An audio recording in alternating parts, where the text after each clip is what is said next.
Psycho, ape. Knows who could hold this primate, the ape wonder of the world. No one was prepared for his serial killing spree. The original hateful ape. Will anyone be spared?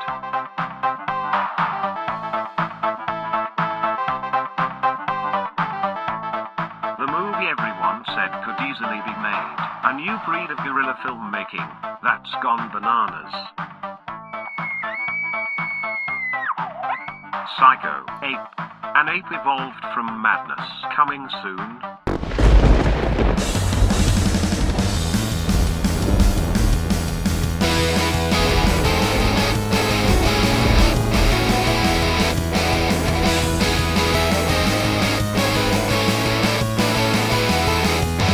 Dear Santa Claus, I've been very bad. Stuck an axe into my brother's head. Life's really boring, reality sucks. I need a new toy but got no bugs. In a game by horror, I can see ghosts and the living dead. In a game by horror, I see the monsters under my bed. Game by horror is the best. Here's your host, Daddyman. Hey there, good people. It is Friday night. I am your favorite daddy man in the kitchen, and that can only mean one thing. That's right, it is time once again for Mutant Cafe. Welcome back to the kitchen. And with us tonight, you may notice we have a special guest. That's right, today we have with us Addison Binek. How are you, Addison? Good. Thanks for having me tonight. Absolutely. Welcome to the kitchen. How familiar are you with kitchens? How much do you cook, man? I'm no good in the kitchen. I'm a DoorDash delivery driver, so I always happen to just where my last delivery for the night is usually where I get dinner from as well. Drop off the customer's food, and then I go home and eat whatever it was that was my last restaurant stop. So, I'm not even before I worked for DoorDash, I've never been very. I can make good snack foods like popcorn and junk food, but meal prep, I'm not so good. Got it. Did you see Scare Me by any chance? No. I was saying, yeah, there's a pizza delivery guy in that one who ends up eating with the. You'll see it. Watch it. Great movie. Anyhow, that's not why we're here. We're here to talk about your movie, Psycho Ape, which I highly recommend everybody give a watch. I happened to watch it on Mutant Palooza along with a bunch of folks from the Mutant fam, and absolutely fell in love with it and knew I had to get you on the program because it is a movie that far too many people are unaware of, and we want to make sure we can do what we can to make people aware of it. Y'all saw a trailer at the beginning of that, and you'll see another trailer coming up, and we're going to talk to Addison about how he made the film and how he got into independent film making, where he got the idea, all kinds of stuff like that. And in addition to that, we are going to be making a flaming banana upside down cake. All of that is happening in 1 hour. So before we start talking to Addison in depth, we're going to hit those ingredients as we always do. Really quick here. We are going to go for the topping. We've got 1 cup of light brown sugar, 6 tablespoons of melted butter, 1 shot of at least 100 proof rum, and I went with the lighter rum there, and 2 firm bananas. I've got 3 here just in case, and we're going to dice those up, and I'll explain later. Anyhow, so for the cake, this is a pretty basic cake recipe. You're going to have 1.5 cups of your all-purpose flour in a big giant bowl. You're going to have a 1/2 teaspoon of baking soda, 1 teaspoon of baking powder, and a pinch of salt. I got all that on that plate there. 3/4 cup of brown sugar. That's in addition to the cup you got over here. We got 1 cup of mashed bananas. And really quick, let's talk about that. These brown suckers, those are the ones you're mashing. Those are really sugary. These yellow suckers are the ones you're going to cut. They're a little more firm. You want those for the top of your cake. Right? We also need, so that's the 1 cup of mashed bananas there, 1/2 cup of butter, melted, Buttermilk. How about I can read my handwriting? Buttermilk. We need 1 teaspoon of vanilla, 1/3 cup of vegetable oil or any oil that is light and has very little flavor, and 2 medium eggs. Get that oven on 350 degrees, and that should be preheating now. Addison, so let's talk about Psycho 8. While I get the pan ready, and what I'm going to do is I'm going to take cast iron skillet, 9 to 10 inches. This is a 14-incher. You should be using 9 to 10 inches. And while Addison talks about where he came up with the idea for Psycho Ape, I am going to butter this pan. I'm going to cut those 2 bananas and put the bananas down in the bottom of this pan. Take it away, Addison. All right. Well, Psycho Ape came to me in actually a dream that I had back in 2017, where I knew that a friend of mine had a junky gorilla costume that he had only ever worn once or twice to, various Halloween various Halloween parties over the years. And I dreamt that I was filming him wearing that costume and wielding a butcher knife, much like the one you're using to cut up that banana. And he was running around in the costume and chasing people. So when I woke up, just because of the, butcher knife quality, Psycho popped in my brain because of Norman Bates. And then, of course, Ape. So I thought Psycho Ape, that could be a movie, maybe. It's a basic premise. And so I pitched it to him, and we both thought that it, had potential, maybe. And I forget how much longer after that we went out to a bar just to have a couple drinks, and we started talking about the film. And we only got so far as pitching ideas for the opening scene of the movie. So the opening scene of the movie is kind of a throwback to like 80s slumber party movies, like Slumber Party Massacre, where the characters are supposed to be, young teenage girls, and they're played by women who are 20 to 25, and so we thought that was a funny concept already. And to have one of their boyfriends crash the slumber party in a gorilla costume and scare the girls, but then they kick him out of the party only to be jumped by the Psycho Ape, who's obviously played by a guy in a gorilla costume. And so that gorilla puts on a gorilla costume and sneaks back into the slumber party, and the girls all think that it's just the boyfriend again, but when they yank off the mask, it reveals a gorilla mask underneath a gorilla mask. Yeah. So that was our initial, holy crap, that's a really funny idea. And that was just, after a couple of beers. But then we never really went any further than that with the initial idea, back in 2017. And then, unfortunately, that particular friend of mine passed away in 2018. So I basically shelved the project and thought, well, I'm never going to make this movie. It's just never going to happen. It was kind of his and my brainchild. But then a filmmaker, a friend of mine, was also going through a personal tragedy. And we both were very just, low, at very low points in our lives. And I reached out to him and said, hey, man, why don't we just make Psycho Ape? Let's take a couple months off from sulking and being depressed, and let's just make a really funny, stupid gorilla movie. Let's not take ourselves seriously, and let's make this for, super cheap, and let's see, what we could do. I've got this opening scene, but I don't have any further script. I mean, we were gonna, mine and my friend who passed away, we were gonna just kind of rip off the the skeletal structure of Halloween and have a Dr. Loomis type character who was also the zookeeper sort of be the secondary lead in the film, and he was going to be hunting down this psycho ape that escaped from the Detroit Zoo. But that's really as far as we ever got with it.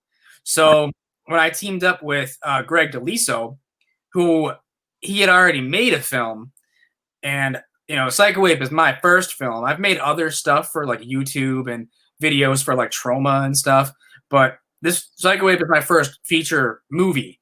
And he had made a movie already, so he I trusted that he knew what he was doing, and I could rely on him to, finish a feature.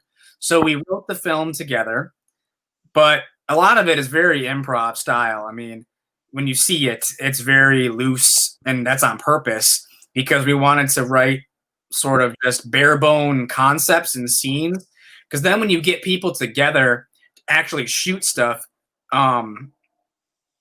it's more spontaneous. You can just kind of make stuff up on the spot rather than being married to jokes and dialogue that you pre-wrote. I mean, we pre-wrote scenes, like ideas for scenes, but a lot of the dialogue in the film is just improvised. I mean, it's not scripted, and there's a lot of bloopers and stuff in the movie too that we just left in because who cares?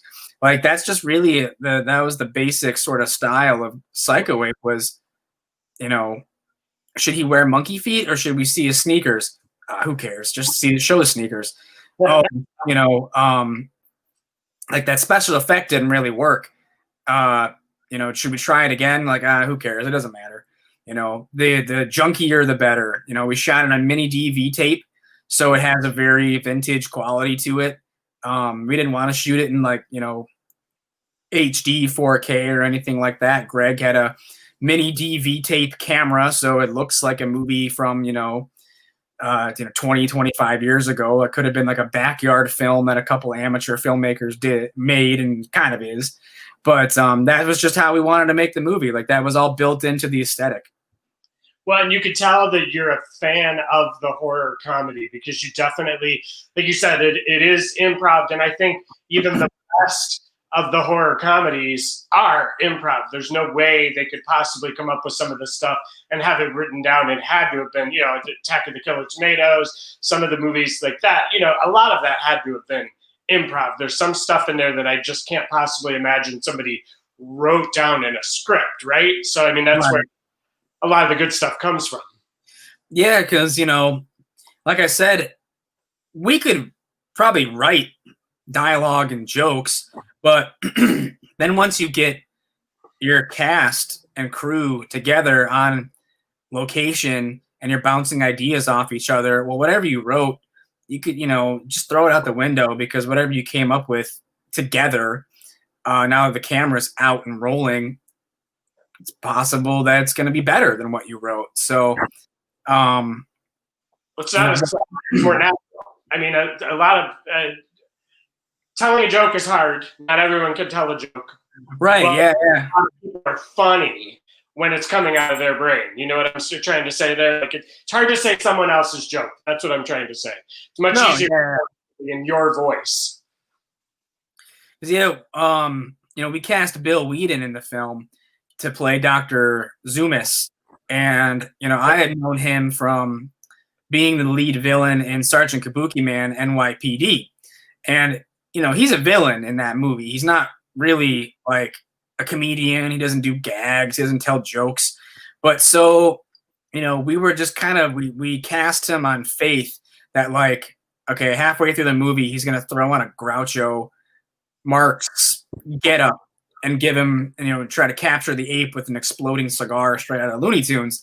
And it's like, I hope that he can do that, And he does well. Let me pause you for 1 second here. We're going to, so we got the bananas in. Hopefully you can kind of see that. Yep, you can see that. Mostly covering the bottom. Now, here's it with the deal. It's an upside down cake. So what you're seeing on the bottom is what you're going to see on the top at the end. So make the bananas pretty. Obviously, don't just throw them in there. I made kind of a little pattern. You can't see it really on the camera. What we're going to do now is we're going to take that 1 cup of brown sugar, and we're going to take that melted butter, and we're going to combine them really quick.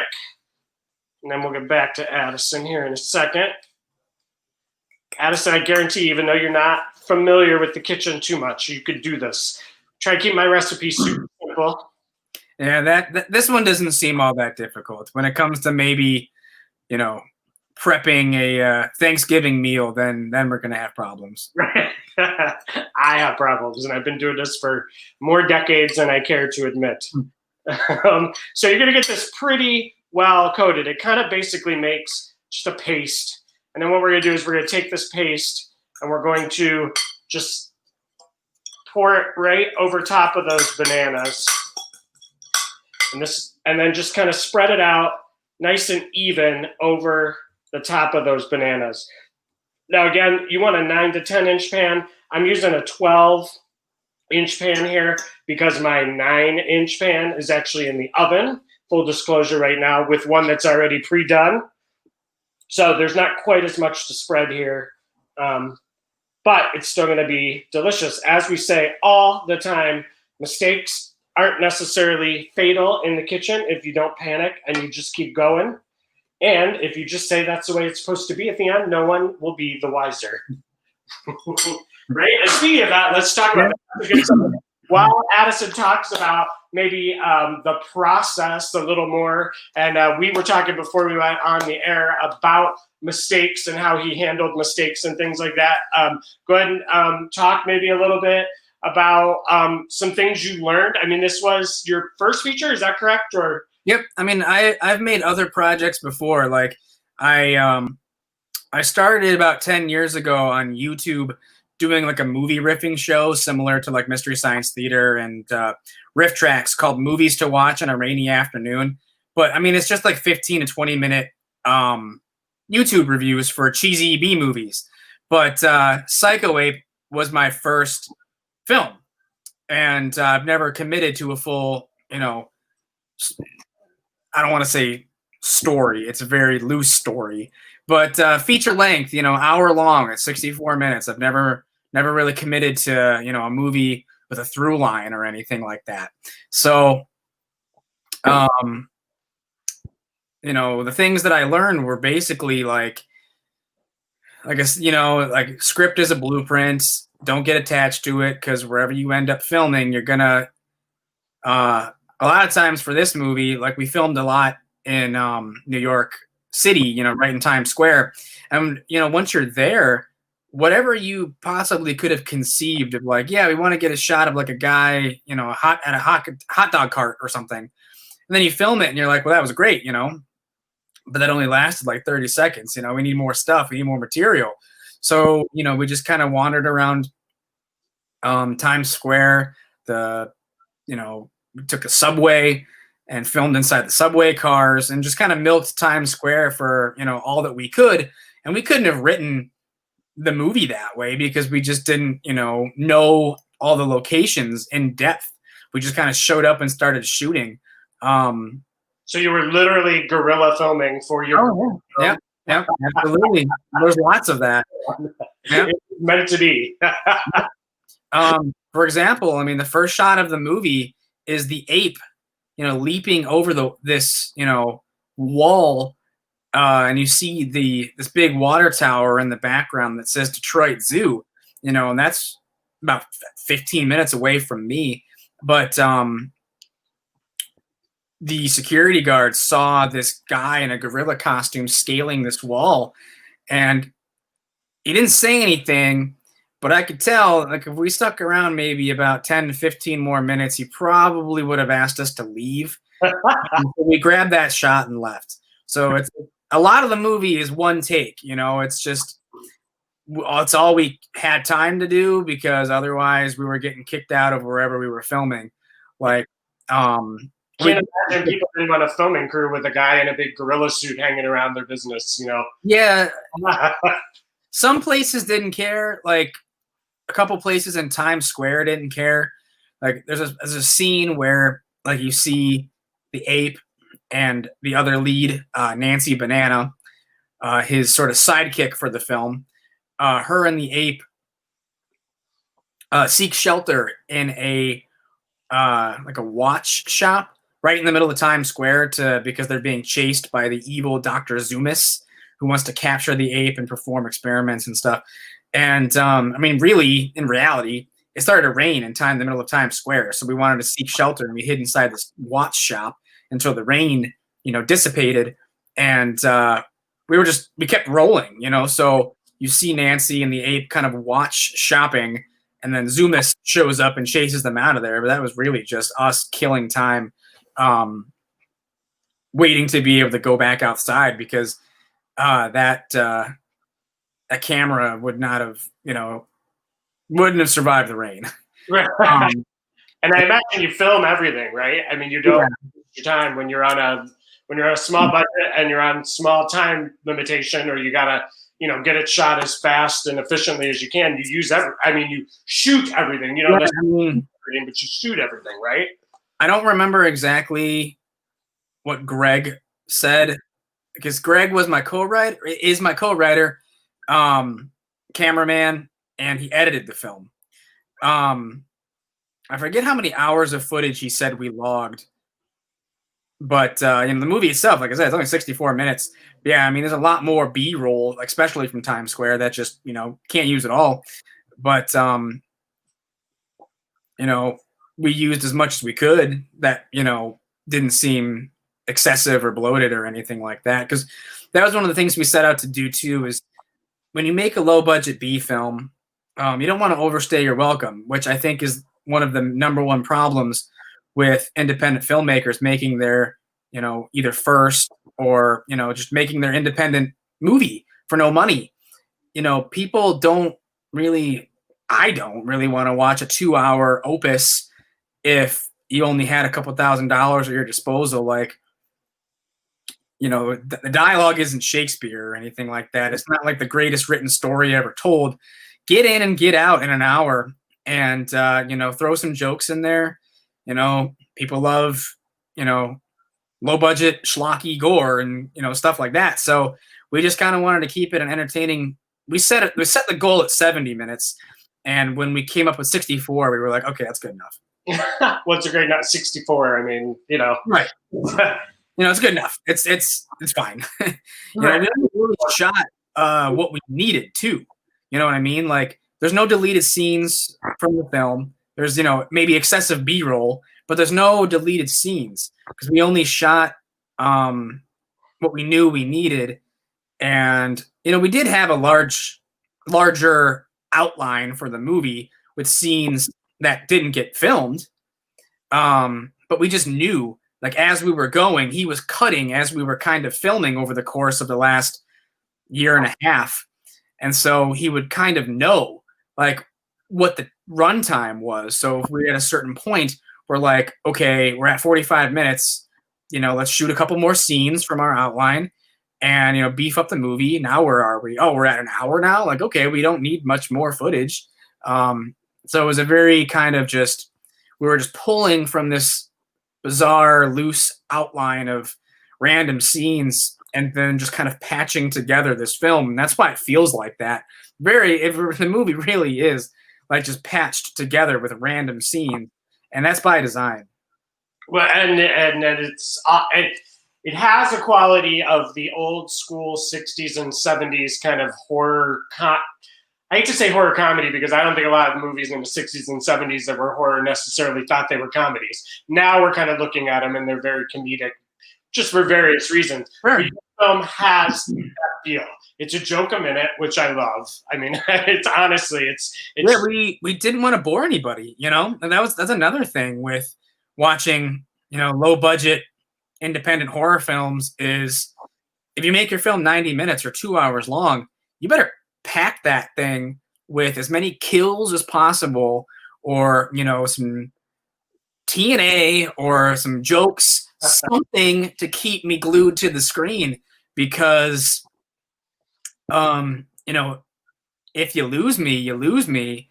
And we don't want to lose people with this Killer 8 movie. We want to just keep the jokes rolling, so that the next time you watch it, you'll get jokes that you may have missed the first time. Like, that's, 100%. I've watched it 3 times now, and there are definitely jokes that I didn't even get the first 2 times because you're laughing from the other joke, or the special effects, I gotta say, are amazing for a low budget film. There's some great special effects in it. There's some things I've never seen, and I think a lot of you, like real deep horror fans, have never seen. Trust me, there are things done with bananas that I've never seen before. I've never seen a kill with a banana before, and you will definitely see that several times, at least once. Yeah.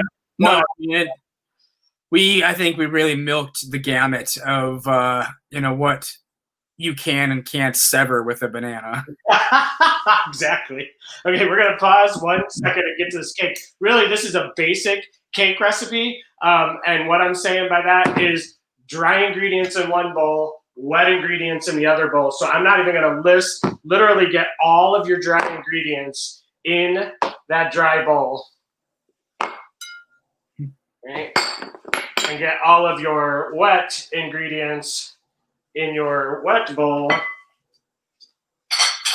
Wanted to make sure we had plenty of time to discuss this movie, because I really hope you guys are going to go out, check this movie out, purchase this movie, please. Right, Addison, please. Yeah, that would be very appreciated. And it's available on eBay, and it's available on Amazon Prime, correct? Yep. The eBay sales are directly through me. So, as soon as I get a notification, I pack up your order and ship it out. Very quickly. I got mine within a couple days, and with the way mail things are going right now, a couple days is pretty miraculous. So it's the winner of the Mutant Palooza.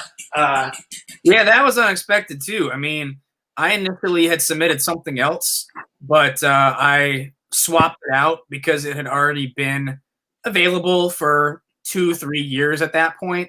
Cycleway wasn't finished yet when I was invited to be a part of Mutant Palooza at first. But by the time Mutant Palooza kind of rolled up on me, I realized, like, oh, we're going to be done with Cycleway by the time Mutant Palooza happens. So, I asked if I could swap it out and rather premiere a new movie, instead of showing something that's already been seen. And I've already sold DVDs of that for a couple years now.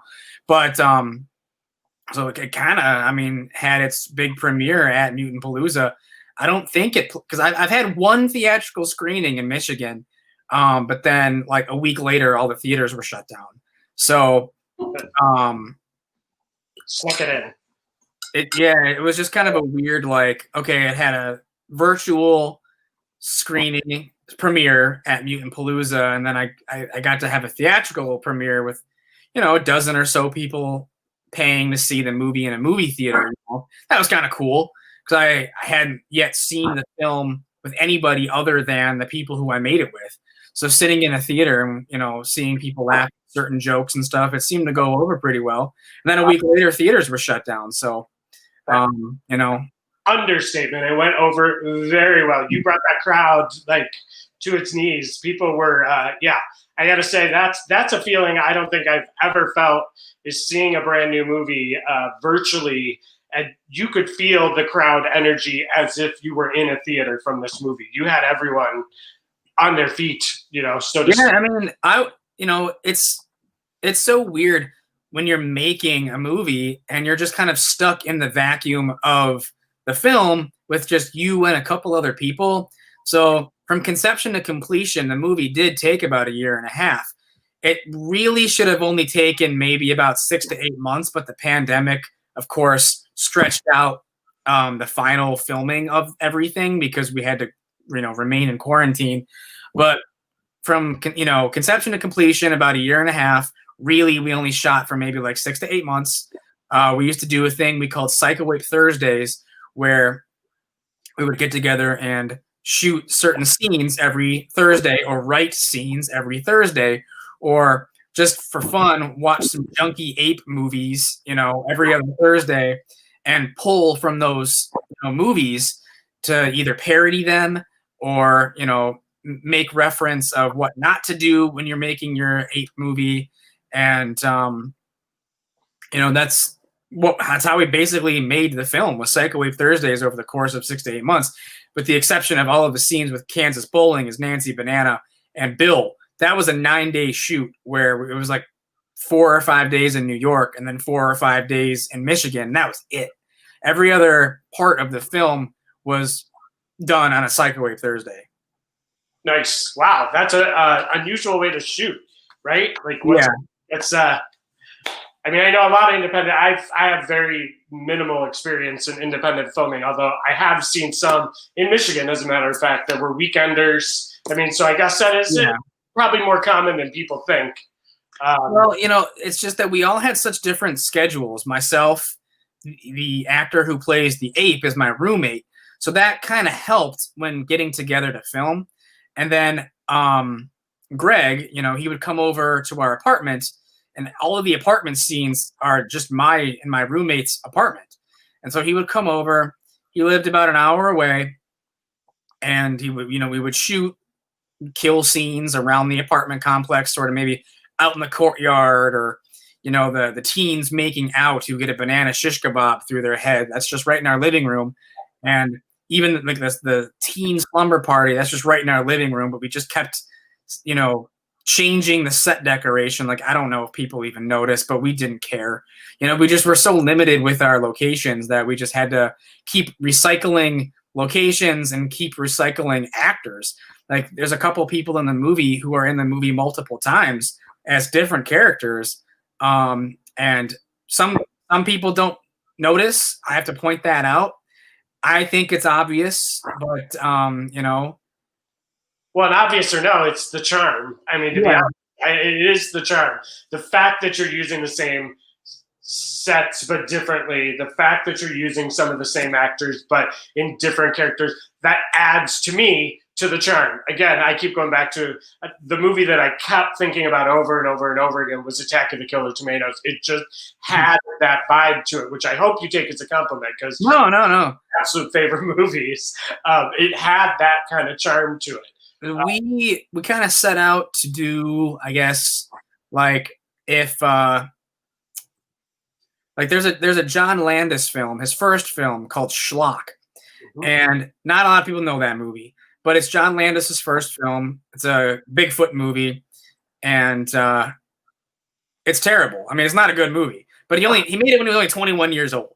You know what I mean? Like, 21 years old, and he made a movie in the 70s and stuff, limited you know, technology, limited everything. So just the fact that a 21-year-old could make this movie and then go on to, like, you know, direct Blues Brothers and you know, Trading Places, and have this whole career and everything. But where he started was Schlock, this low-budget Bigfoot movie that stinks. But it is a comedy. And so Greg and I watched that movie, and we were like, whatever we do, we're making a movie that's better than Schlock. So let's take the kind of the idea of Schlock, the core concept, and let's maybe direct it or make it in a way, like combine it with John Carpenter's Halloween and add a flair of like Mel Brooks, you know, and you know, trauma style, low budget gore. 100%. And that's, you know, that was kind of the mix. That was kind of how we concocted the film, you know. It's Mel Brooks style parodies mixed with, you know, Herschel Gordon Lewis 60s gore, you know. Yeah, and it comes out. I mean, it definitely, the trauma, definitely, I can feel the trauma love in that movie for sure. Yeah. We're gonna pour this batter over top of the bananas. All right, well, you've already hit on some of your favorites. Obviously, there's definitely some trauma influence in there. Mel Brooks, for sure, you can feel in the humor. And the parody. And in case you didn't get it, it's basically a slumber party movie. If the folks out there aren't getting it, it's a slumber party movie. Just think Slumber Party Massacre. It's just not a dude with a mask. Well, it is a dude with a mask, but it's not a scary mask particularly. No. In real life, it was a dude wearing two masks. Right. Dude wearing two gorilla masks on top of each other and sweating his face off. Does he ever have a name? The ape? They never really. It's just the killer ape, right? No, we just wanted to call him Psycho Ape. Yeah, but that's just hard to do, right? When we get the backstory on how he became Psycho Ape. We don't know about that. We have. we like I said, we have this half of an outline that it's got all these scenes that we didn't film, but I just don't know. I just don't the scenes that we didn't film. I think some of them would only have worked in like the first movie, like in the way that like scenes would have played out, like if we shot them. But I don't know. We can, we'll figure that out when the time comes. The movie, we just wrapped shooting in August. You know what I mean? And so we're kind of just trying to promote the film now and send it to festivals before even like sitting down and writing a script for a sequel. Gotcha. I mean, I guess you can take a little break if you really produce, a full length movie, and yeah. I guess you could take a little. A year and a half of working on a year and a half of working on one film. Right. What's that? I said, and you're getting acclaim. All right, go ahead and brag. You want to. Who just did the review of? Yes, I submitted the film to Joe Bob and Darcy the Mail Girl because at the end of, I forget which episode it was, but at the end of one of their episodes, they put their address at the bottom of the screen and they said, send us your independent films. So, I don't know, I just thought, why the hell not? And sent them a copy of Psycho Ape. And not only did Darcy watch the film, but she gave us one hell of a positive review on her blog. So yeah, it's a love letter to the Psycho Ape, if I do say so. Yeah, I mean, the acclaim is so strange because like I was saying, when you're stuck in the vacuum of your independent project for a year and a half, the jokes become stale. They're not that funny anymore because you shot it a year ago. So you don't know what's working. You're not sure, like, is this going to play to an audience, or was this just funny to me a year ago, and like now it's not even that funny to me anymore because we shot it a year ago. So showing it to an audience and people like enjoying it and enjoying certain jokes, it's like, okay, that joke is still funny, it's just not that funny to me anymore. Right. Every joke is funny. Trust. Well, I mean, the majority of the jokes are funny. Yeah, there's hit and miss. I mean, it's there's stuff in the movie where any movie is it's a collaboration. So if there's something that one person pitched that I might not necessarily understand the reference, but like the cast and crew got it, then it's like, all right, put it in the movie. Or my roommate and I wrote the gag where the ape finds the Infinity Gauntlet from Avengers. Now, he and I are the only two people of our cast and crew who understood what that reference was, because Greg doesn't watch superhero movies.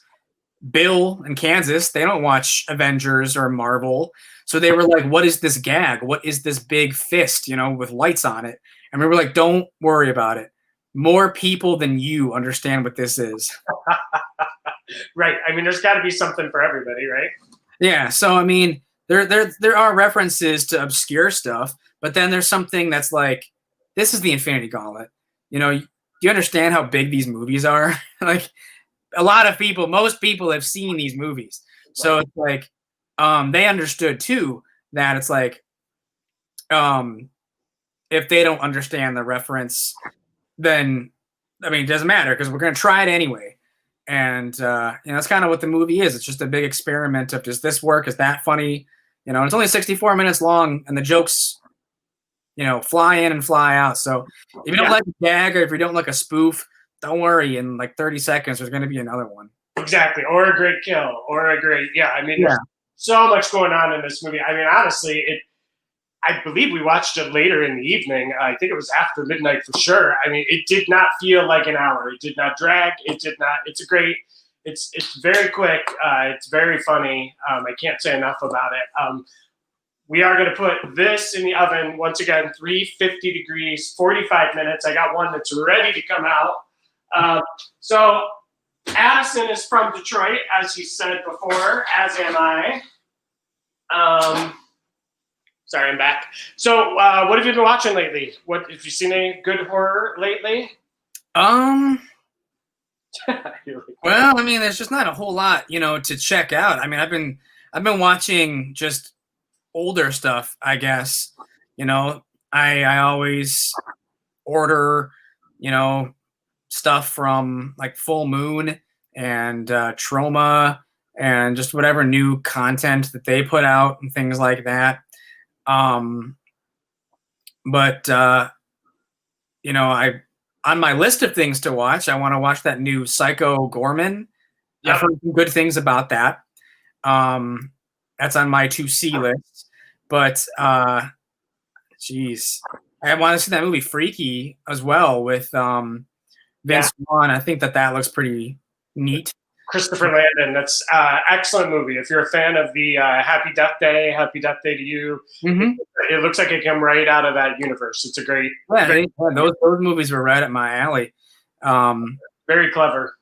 Yeah, I like that kind of like meta, clever stuff that doesn't necessarily bonk you over the head and is like snooty about it, but is like actually well written and well constructed, but also has a mean streak to it. It doesn't hold back or anything, but and Freaky does not hold back. Let me tell you, there are a couple scenes in there that I am amazed they were able to get. I think it's a PG-13 movie, if I remember correctly, and I was shocked at some of the scenes that they got away with in a PG-13 movie. I was, it did not hold back. Yeah, it's just what's holding me back from renting it is that it's like $19.99 for a rental. It's pretty expensive. If it was like, I don't know, $10 or something like that, then that's different. But $20 and it's like a 2-3 day rental, it's a little steep. Yeah, that's the problem we got right now, right? They got to make some money on it. So they got these 20, 30. That's the same with Invisible Man. I mean, it took me forever to watch that movie because, I'm not going to spend $28.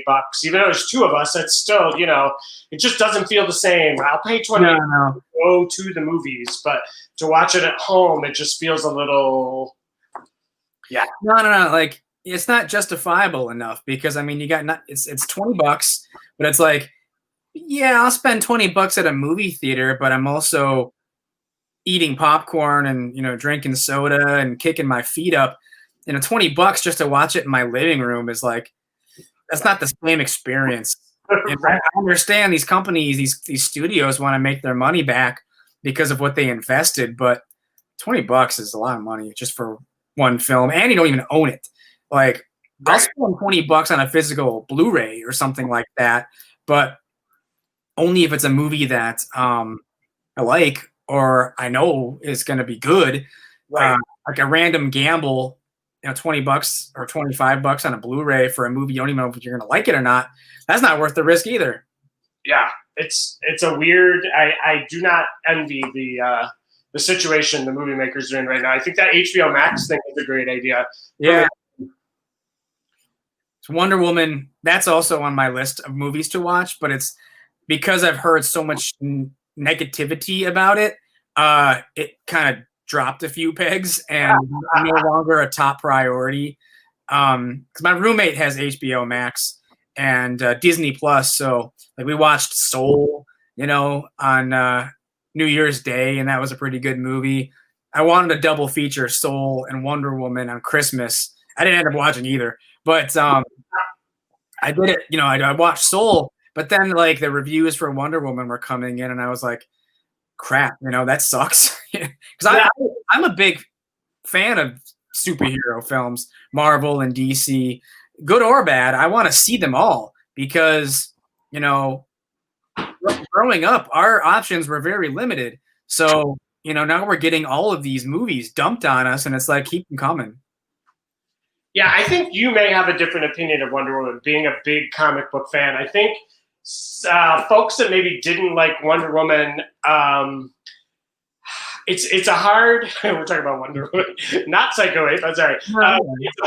It's a hard. You really have to give it. There's a lot of comic book stories where you're like, in the first issue, all right, I'll go along with that. And then in the second issue, you're already in it. So then they can start throwing in even more stuff that really takes a lot of suspension of disbelief. Sure. I think what this movie does, it keeps building on the suspension of disbelief that you have to buy into. And for a 2-hour movie, or a little over 2 hours, I think the general public was like, like I can't buy into what's going on here. Whereas a comic book person, I think you may get it a little better. You could almost tell in the movie, okay, we're in issue 3. Now we're in issue 4. Now I think it's also a crossing of media, because when you're reading a comic book, it's just drawings and you're creating, the action, the movie in your head. Yep. And when someone goes out and actually shoots those panels, now you're looking at it.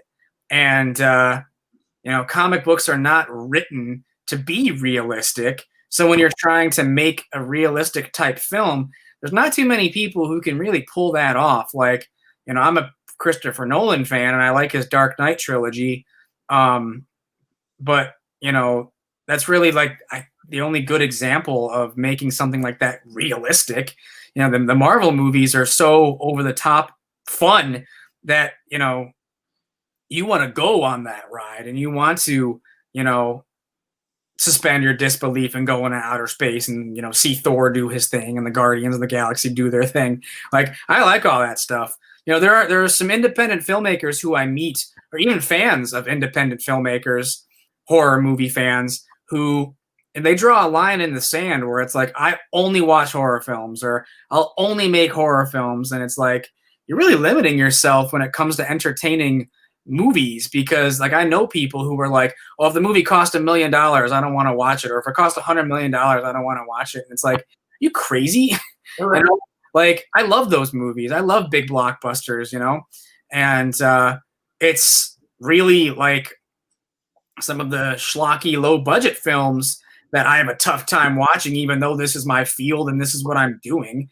I'll go to horror conventions and I'll stock up on other movies that are available there, and I'll come home and, that's kind of what Psycho Ape was supposed to be as well, is sort of a satire on just low budget filmmaking in general, of like, we shot this thing for like $7,000 and most of the money just went towards paying the actors and, being in New York and, feeding everyone in New York, which is really expensive.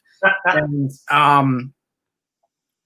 just taking what you have and just making a schlocky, low-budget, independent horror film or horror comedy that doesn't take itself seriously. Because I watch so many movies that cost about the same or maybe even a little less, but they try too hard to make something that is like, like a drama, like a dramatic horror film. And it's like, you don't have the budget to, to make me believe that this movie is about zombies or ghosts or anything. I just know this is in your backyard. Just embrace that and make something humorous instead. Like, I don't know. I love horror comedies. Evil Dead 2 is a big influence, and The Return of the Living Dead, and Shaun of the Dead, all those zombies. Shaun of the Dead, Reanimator, all that stuff. Like, Yeah. that's my influence for Psycho Ape. And then Greg, he wrote a lot of the crazy, absurd, over-the-top comedy and stuff like that. So we just kind of meshed that way where, I would suggest like, oh, let's, shove a banana through the back of someone's head and it pops out their mouth, or, somebody gets their heart ripped out, via Jason in Jason Part 6 in the beginning of that movie, when he comes out of the grave and rips that guy's heart out right in front of Tom Matthews, Tommy Jarvis. And, those are the scenes that like I'm referencing and I'm pulling from and stuff like that. But he'll, on the flip side, want to reference Jurassic Park like 5 times because that's like his favorite movie. It's like, I love Jurassic Park too, but I'm thinking more like we got to hack off limbs and, pull people's tongues out and, blow out people's eyeballs and stuff like that. And just totally crazy banana mutilations. And that's what it's all about, banana mutilation. Speaking of banana mutilation, you just gave me the best segue ever. There you go. Guys, we're gonna flip this, and no, we're not gonna take a pan and just flip it like this. Here's how you flip something upside down out of a pan. Take your plate, put it on top of the very hot skillet. I got tons of pot holders here. You'll notice. What I'm gonna do is I'm gonna hold it like this. I'm gonna very carefully flip. Oh, there we go. And be careful. This has got caramel at the bottom. That's what that. And ta-da! There we go. That is your upside down banana cake, inspired by the amazing independent film Psycho Ape, who, like we just said, kills a lot of people with bananas and other amazing things. So, last words, get out there and buy it, right? And you can get it on eBay is the place to buy, right? I assume you get more money on the eBay than you do on the Amazon, right? Yeah, that's right. Amazon takes a cut. I mean, eBay does too, but it's minuscule, you know? Yeah.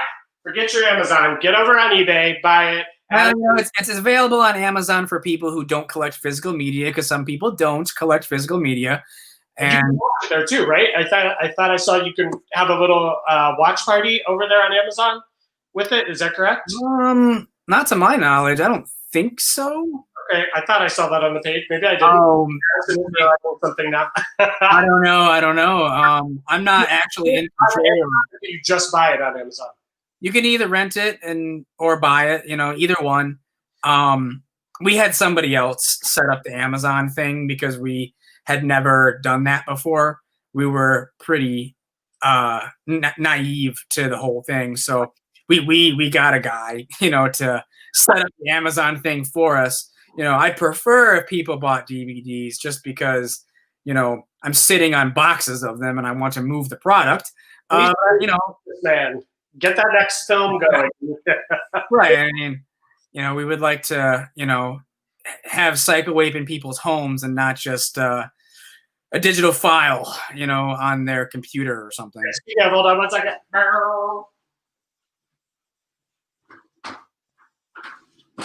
I forgot to grab my copy. I want to get it right there. If I thought, there you go. That's what we're looking at. Psycho Ape. There's my copy. Amazing movie. Get out there and buy it.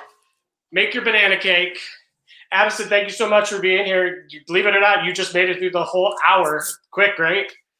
That went by really fast. I mean, I'm going to ask you one more thing. Sure. Detroit boy to Detroit boy. American Coney Island or Lafayette Coney Island? Which one do you do? Oh, I mean, I guess I have to say American because I don't know the Lafayette one. Or are you doing the one where you're in Royal Oakish, right? You're doing that. Yeah. I forget what that one's called. The big diner right there on. It's right on Main Street. Yeah. Yeah.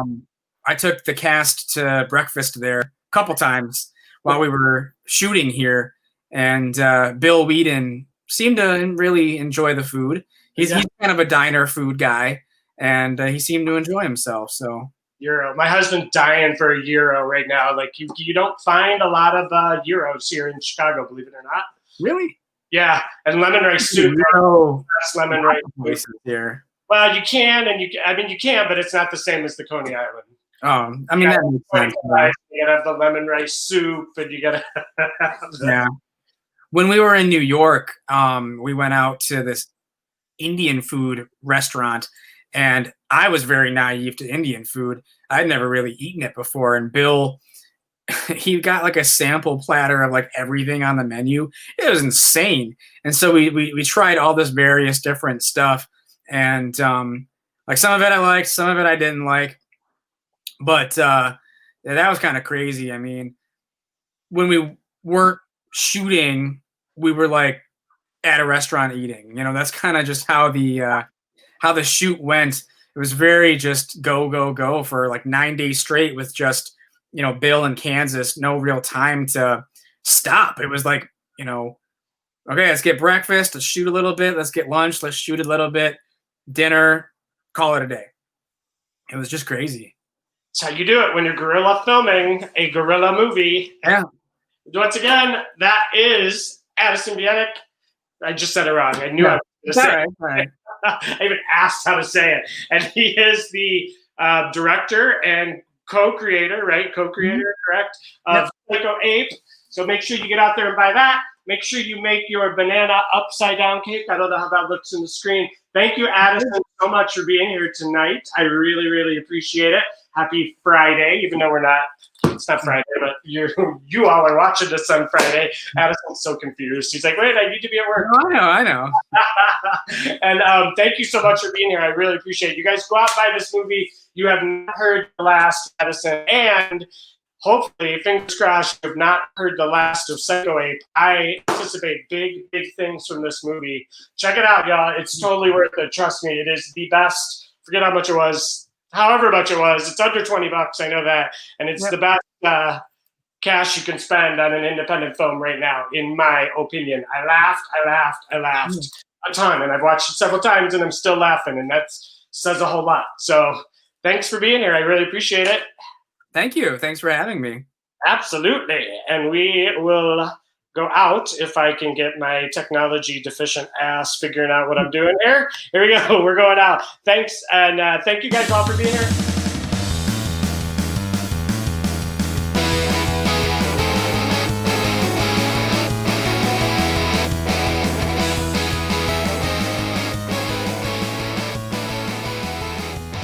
Dear Santa Claus.